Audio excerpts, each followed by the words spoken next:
Olá, meu nome é Wilson Porte Júnior e eu gostaria de dar as boas-vindas a vocês a essa série de estudos sobre a espiritualidade na Idade Média e na Reforma. Eu não sei se você já parou para estudar ou para pensar a respeito de como era a vida devocional dos nossos irmãos que viviam nesse período específico, né, da história, tanto no período da Reforma Protestante, com a qual muitos de nós estamos ligados, como também no período da Idade Média, que começa lá atrás, já no final do período da Igreja Antiga, ou chamada Igreja Primitiva. Alguns o colocam por volta do século V, outros por volta do século VI, e vai até por volta do século XVI, 15 a 16 mais ou menos, dependendo do historiador. Como era a espiritualidade? Como era a vida devocional dessas pessoas? Será que eles mantinham uma vida devocional? Será que eles se preocupavam com isso?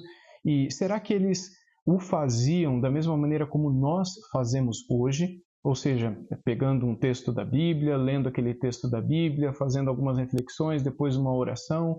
Ou será que era de forma diferente? Será que havia livros devocionais como nós temos hoje? Hoje em dia são inúmeros os livros devocionais que existem no mercado.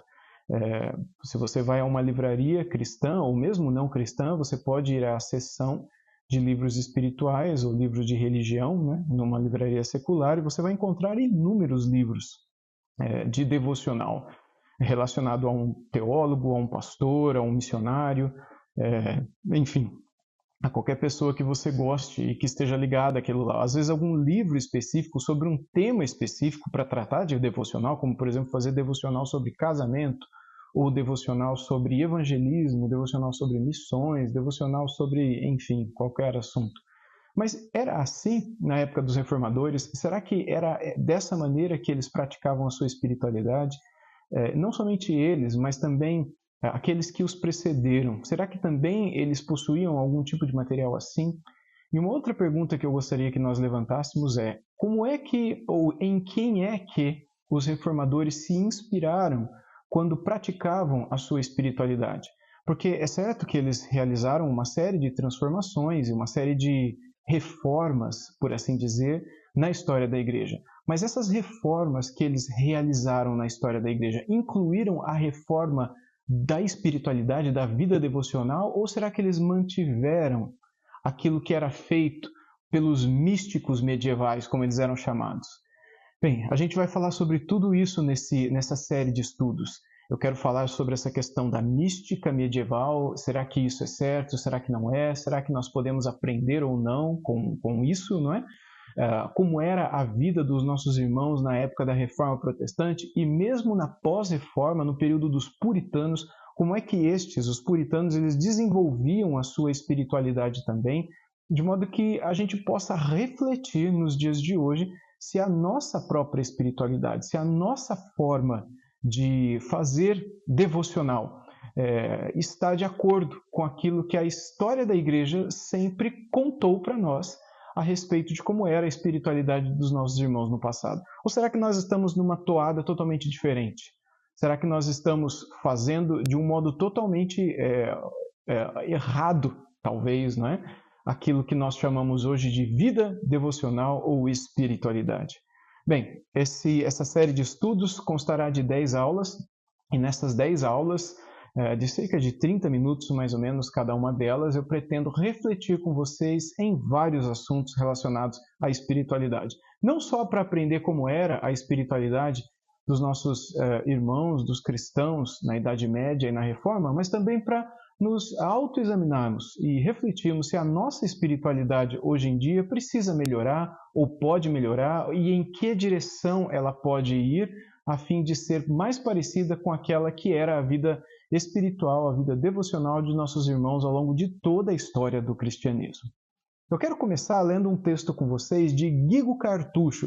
Ao longo do curso, eu falarei com vocês bastante a respeito desse homem, desse cristão chamado Guigo Cartucho e por que ele tinha esse nome, né? Ele viveu no século XII, portanto. E em 1188 ele publicou um livro chamado A Escada do Claustro, ou A Escada da Espiritualidade, ou A Escada da Fé. Existem várias traduções. A Escada dos Monges, muitas traduções possuem esse título também, especialmente as traduções em inglês. E nesse livro sobre a escada, e eu vou dizer por que tem esse nome, quais seriam os degraus dessa escada, ele diz o seguinte: a leitura procura a doçura bem-aventurada, a meditação a encontra, a oração a pede e a contemplação a experimenta.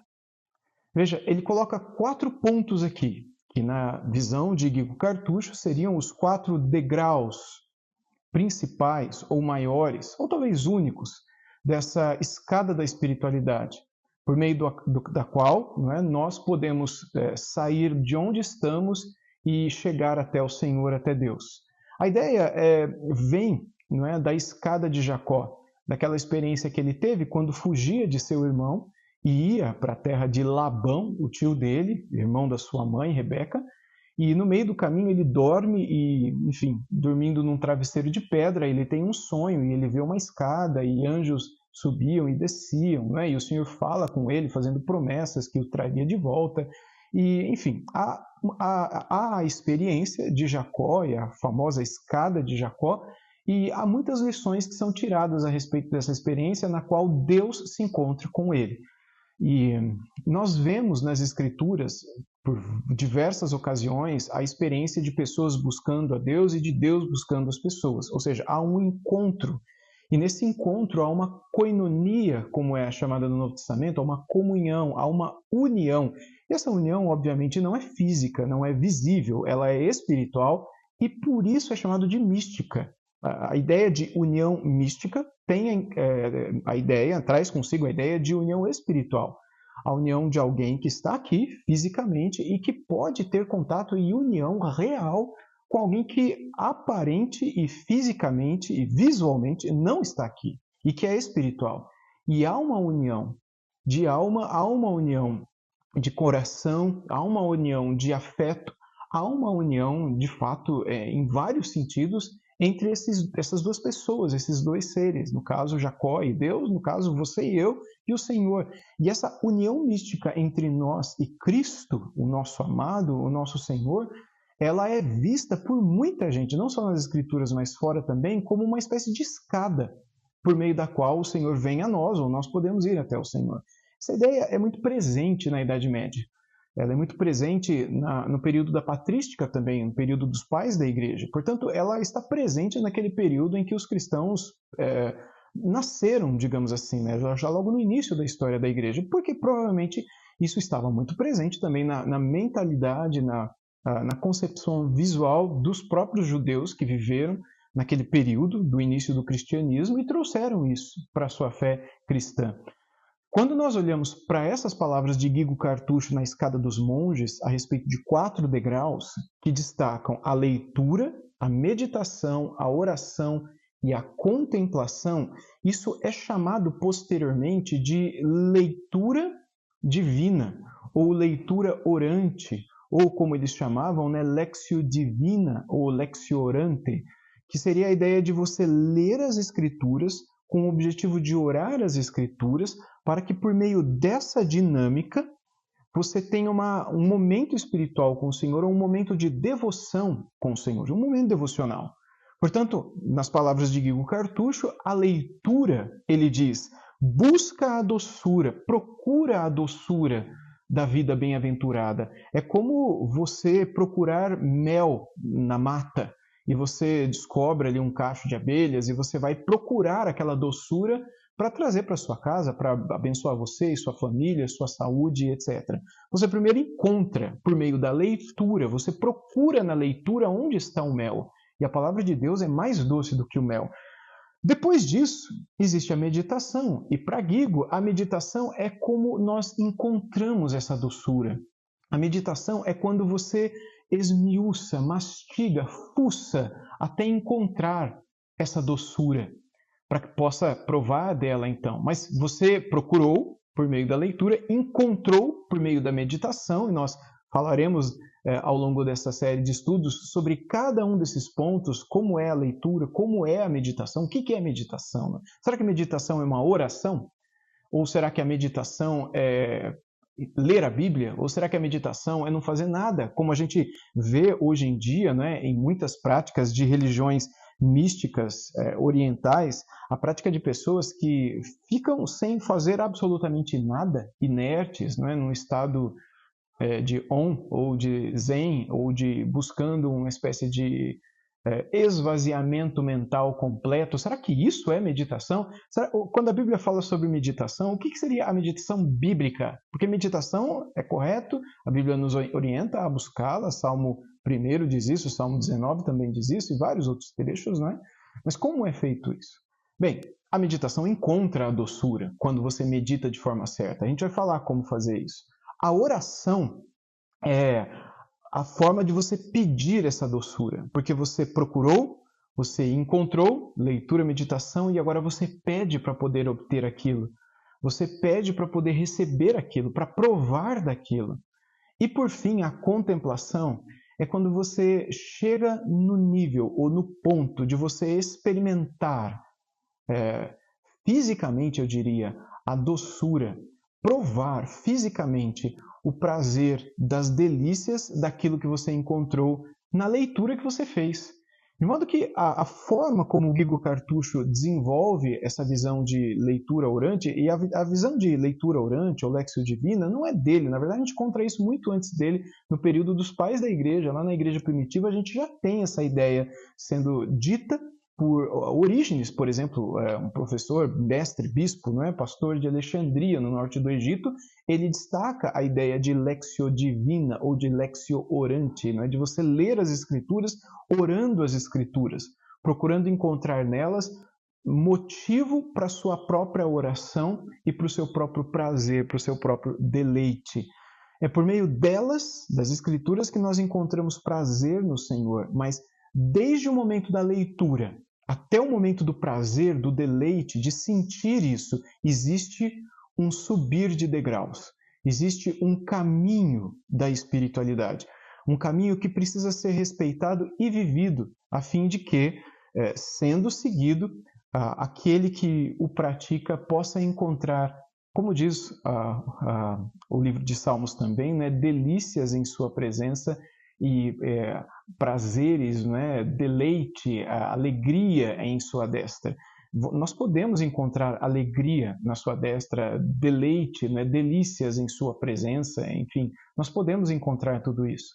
Mas para isso é necessário que nós meditemos, oremos, contemplemos, leiamos as Escrituras. Sem isso, é praticamente impossível encontrar no Senhor aquilo que Ele deseja nos dar. Bem, em linhas gerais, a nossa série de estudos aqui trabalhará um pouco de cada um desses pontos: a leitura, meditação, oração e a contemplação. E nós procuraremos ver também na prática, por meio de alguns textos nos Salmos, no livro de Cântico dos Cânticos e também nos Evangelhos, como é que a gente pode praticar isso, como é que a gente pode fazer isso. E também eu gostaria de sugerir para vocês aqui alguns livros que podem ajudá-los a entender um pouco mais essa espiritualidade, tanto medieval quanto reformada, a fim de vocês também poderem crescer na sua própria espiritualidade, na sua própria vida com o Senhor, ok? Eu quero, por exemplo, aqui fazer um esforço inicial com vocês, bastante prático, pensando no Salmo 19. O Salmo 19 é um salmo muito conhecido de todos nós, eu tenho certeza que você o conhece, e talvez o conheça de cor, né? E o Salmo 19, ele já logo no seu comecinho, ele destaca para nós o valor da meditação, da visualização, da busca, da contemplação, porque é algo que era muito dito também, não somente pelos medievais. E quando eu falo aqui medievais, os cristãos da Idade Média, eu preciso dar o crédito, não é, correto, porque eles não inventaram isso, eles herdaram isso dos pais da igreja, e os pais da igreja herdaram isso da própria tradição judaica, da qual os apóstolos vieram e o nosso próprio Senhor Jesus veio. Como, por exemplo, né, o Salmo 19, ele fala sobre os céus. Né? Eu vou ler aqui, olha. Os céus proclamam a glória do Senhor, e o firmamento a obra de suas mãos. O dia ao dia transmite essa mensagem, a noite publica essa notícia. Não são discursos, nem frases ou palavras. não são vozes que possam ser ouvidas.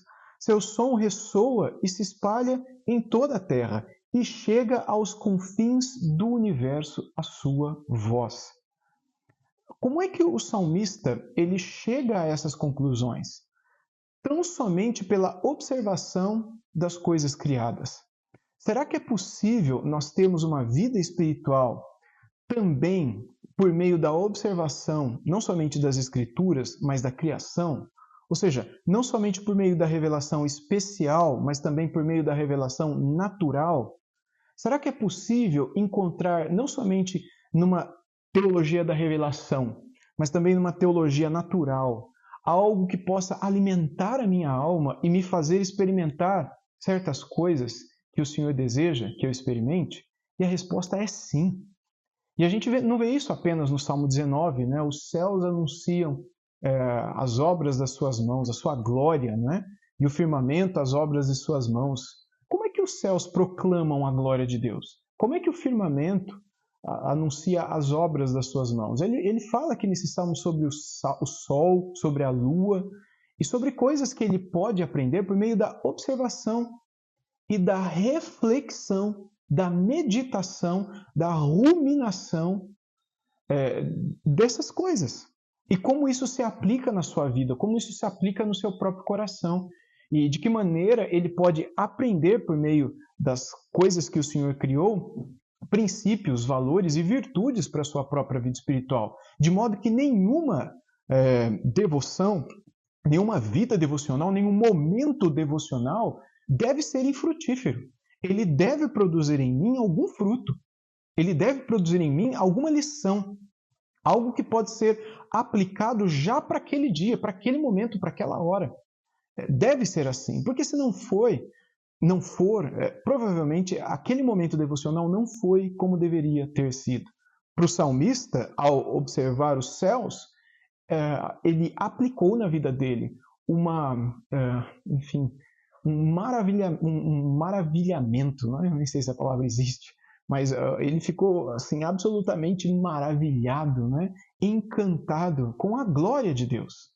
E eu fico imaginando, há muito tempo atrás, não havia luzes, talvez as luzes mais próximas eram de algumas lamparinas com uma luz bem fraquinha, bem distante, e o salmista de noite olhando o céu, vendo toda aquela glória e imaginando sobre aquele que criou todas essas coisas. Eu não escuto o universo falar, mas no silêncio ele grita sobre a glória daquele que o fez. Quando eu olho o sol, a lua, as estrelas, a mesma coisa.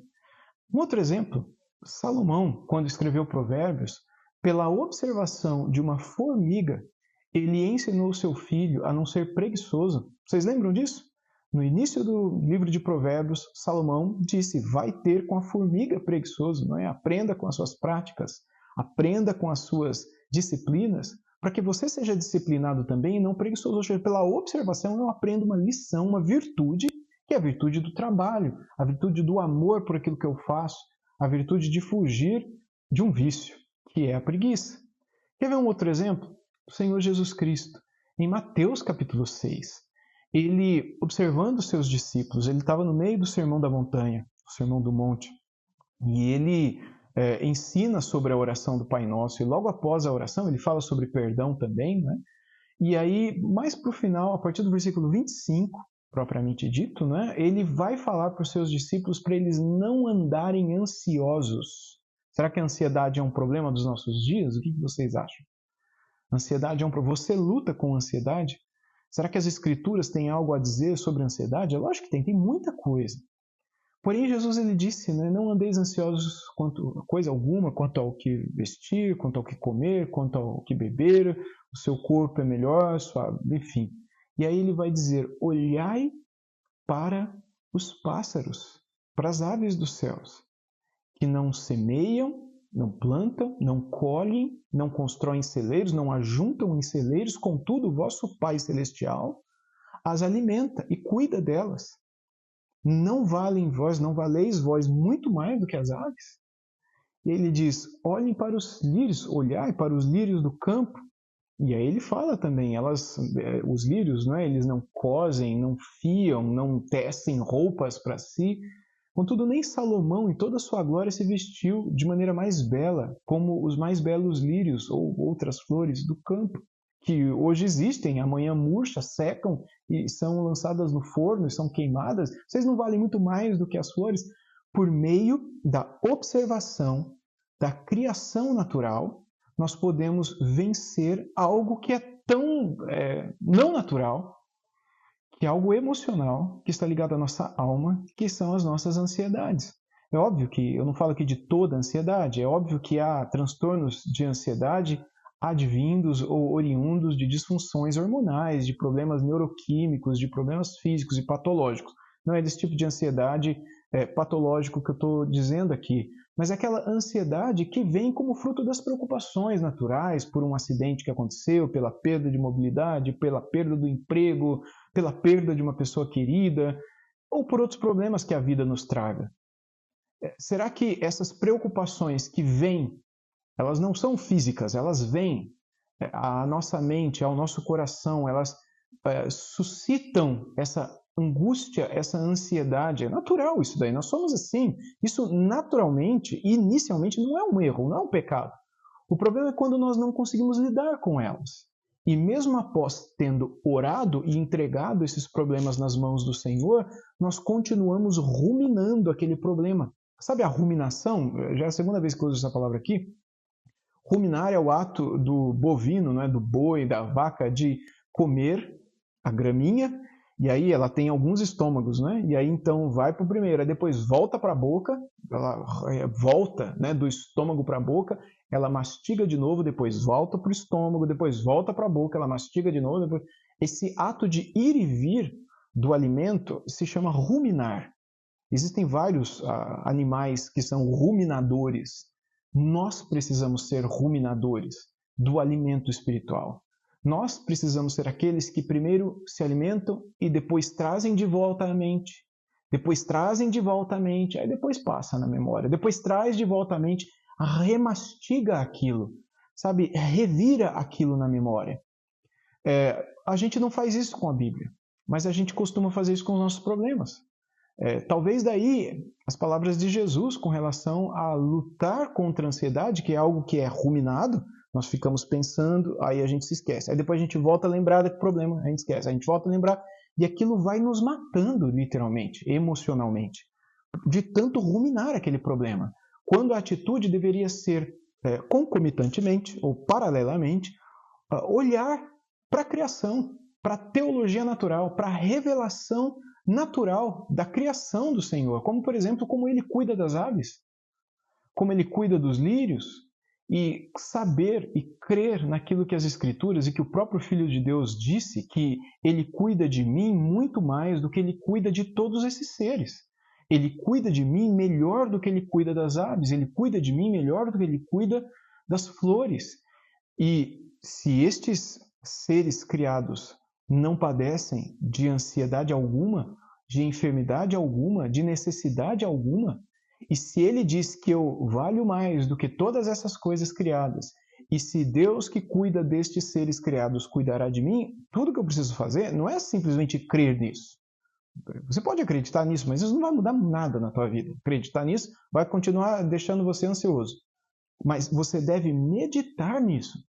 Você deve contemplar isso. Você deve orar sobre isso. E você deve, de novo, reler isso. E a prática da releitura faz parte da vida espiritual também. É algo que nós iremos trabalhar aqui ao longo dessa série de estudos. O relegere, a releitura, ela era parte essencial da vida do povo de Deus naquele tempo. Até para que eles pudessem memorizar, decorar textos longos das Escrituras que os lembrava, na hora da adversidade, daquilo que as Escrituras prometem com relação à vida deles. Então veja, não é somente a leitura das Escrituras que pode me trazer um momento espiritual e devocional, mas é também a própria observação da natureza, da criação do Senhor, quando feita de forma correta, quando feita para a glória de Deus, quando feita em conexão ao Criador das criaturas, elas podem me levar a um momento de crescimento espiritual também. Quando nós lemos as confissões de Santo Agostinho, por exemplo, né, é pai da igreja, não é nem da Idade Média, já na virada, na verdade, né? Quando nós olhamos as confissões de Santo Agostinho, nós vemos o quanto ele se vale de questões relacionadas à criação para poder contemplar coisas relacionadas à revelação de Deus especial. Nós temos as Escrituras e por meio delas, diariamente, nós devemos nos encontrar com o Senhor. Mas mesmo quando nós não estamos lendo as Escrituras constantemente, você não vai passar o dia inteiro lendo a Bíblia. Você vai trabalhar, você vai pegar o ônibus, você vai pegar a estrada, você vai lavar louça, você vai aguar as plantas, você vai colocar comida para o seu cachorro, você vai tomar banho. Mas por meio de todas as coisas que você faz, é possível que você observe as coisas criadas, que você note, que você não apenas olhe, mas que você contemple e que você reflita em princípios, valores, virtudes que podem estar por detrás de cada uma dessas coisas. E de que maneira estas coisas podem te levar para o Senhor. E que coisas dentro de você podem ser mudadas pela observação de tudo isso. Como nessa experiência de Jesus, mandando a gente olhar para os passarinhos, para a gente aprender a não ficar tanto ansioso. Ou Salomão falando para o seu filho olhar para a formiga para não ficar tão preguiçoso. Ou o próprio Davi falando para a gente olhar para o céu, para as estrelas, para a gente se lembrar do quão glorioso, grandioso, poderoso o nosso Deus é. A espiritualidade que nós encontramos nos nossos irmãos, tanto no período da Igreja Antiga quanto no período da Reforma, e eu já adianto, eles não mudaram, eles não reformaram a espiritualidade, pelo contrário, eles ampliaram aquilo que já era vivido antes deles. O que nós encontramos é justamente isso. São pessoas que fugiam para as Escrituras, decoravam as Escrituras, ruminavam as Escrituras, oravam sobre aquilo que ruminaram e depois silenciavam, contemplando tudo aquilo que havia sido pensado. E aqueles que também, por outro lado, faziam a mesma coisa por meio da criação do Senhor. Quando eu digo aqui espiritualidade na Idade Média, por exemplo, ou mesmo na Igreja Antiga, é bom que nós nos lembremos que nesse tempo nem todo mundo tinha a Bíblia. O acesso às escrituras era muito pouco. Foi só no século XV que Gutenberg, lá na Alemanha, inventou a prensa e os livros começaram a ser impressos, e ainda assim eram muito caros e muito poucos, né? E nem todo mundo sabia ler também. Imagine como era antes disso, durante o período da Idade Média todo. Ou mesmo antes disso, no período da Igreja Antiga, da Igreja Primitiva. Imagina como era. Não havia acesso às escrituras, à leitura. As pessoas praticavam a arte da memória. As pessoas praticavam a arte da contemplação, da meditação sobre aquilo que havia sido guardado no tesouro do Espírito, como eles diziam. Aquilo que havia sido retido na memória, por meio de certos exercícios que eu pretendo também compartilhar com vocês aqui ao longo dessa série de estudos. Eu quero encerrar essa nossa primeira aula, esse nosso primeiro momento, dando aqui para vocês algumas das razões e alguns dos propósitos também desses estudos. O primeiro é investigar como era a espiritualidade e a vida devocional dos cristãos, tanto na Idade Média quanto na Reforma Protestante, como na pós-reforma também. Quando eu falo reforma protestante, começando por volta do século XVI, 1517, né? Martinho Lutero. Porém, a reforma protestante, quando analisada rigorosamente, ela vem antes disso, ela já começa antes disso. A gente vai analisar isso também, a espiritualidade que vem antes disso. E quando eu falo pós-reforma, eu falo pós esse período em que a reforma, tanto na Alemanha quanto a reforma na Suíça, a reforma de Calvino, de Zwinglio, de Butzer e de outros, né? Ou mesmo a reforma inglesa, que já chega nesse período de uma pós-reforma, a reforma na Holanda também, e aquilo que foi a espiritualidade de muitos cristãos no período puritano, e aí pós-reforma também, mas que herdam tudo isso que veio diante deles, né? Tanto do período reformado, mas principalmente do período medieval. Os puritanos, como Isaac Ambrose, por exemplo, que escreve muito sobre essa questão da espiritualidade, e outros, né? já desse período puritano, eles se remetem a vários medievais para ilustrar sua vida com Deus, sua vida espiritual, e a gente vai analisar todos esses textos. Um outro propósito é compreender vários aspectos que estão envolvidos com a própria Lectio Divina. Vocês vão me ouvir falar bastante aqui desse termo, Lectio Divina, leitura divina ou leitura orante. E, consequentemente, como são esses passos, tanto da preparação, leitura, meditação, oração e contemplação.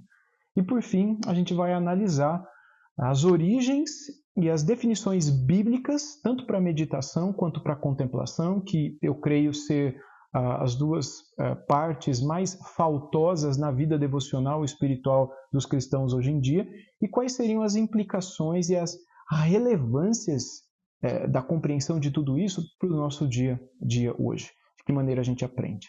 Ok? Eu te vejo então na nossa segunda aula, na qual eu quero apresentar uma série de livros para vocês que podem ajudar vocês a crescerem nessa questão da espiritualidade. E a partir dessa apresentação dos livros, nós seguiremos para o primeiro degrau, como dizia Guigo Cartucho, da Lectio Divina ou da leitura orante ou dessa vida espiritual, para que a partir dele nós possamos avançar. Eu te vejo então na nossa próxima aula. Forte abraço.